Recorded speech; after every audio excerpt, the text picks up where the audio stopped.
মুমিনেরা এই প্রশ্নই করবে না মদ হারাম কেন, মুমিনেরা এই প্রশ্নই করবে না জুয়া হারাম কেন, মুমিনেরা এই প্রশ্নই করবে না জেনা হারাম কেন। একটাই জবাব, মদ হারাম কেন? আল্লাহ হারাম করেছেন তাই হারাম। জেনা হারাম কেন? আমার আল্লাহ হারাম করেছেন তাই হারাম। জুয়া হারাম কেন? আমার আল্লাহ হারাম করেছেন তাই হারাম। কোনো যুক্তি নাই। যুক্তির আল্লাহর নিষিদ্ধ জিনিসে যুক্তি তালাশ করে কেবলমাত্র শয়তান। আল্লাহর আদেশ নিষেধের যুক্তি তালাশ করে কে? শয়তান। মুমিনের কাজ হলো সামি'না, বলেন, ওয়া আতা'না, শুনলাম আর মানলাম, বাস, শেষ কথা, খালাস।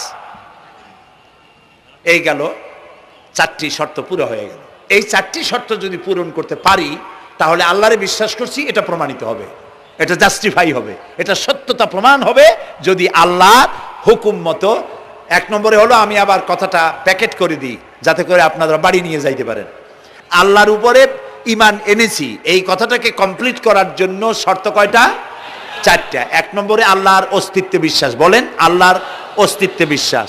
দুই নম্বরে আল্লাহর গুণাবলীতে বিশ্বাস। তিন নম্বরে আল্লাহর ক্ষমতায় বিশ্বাস।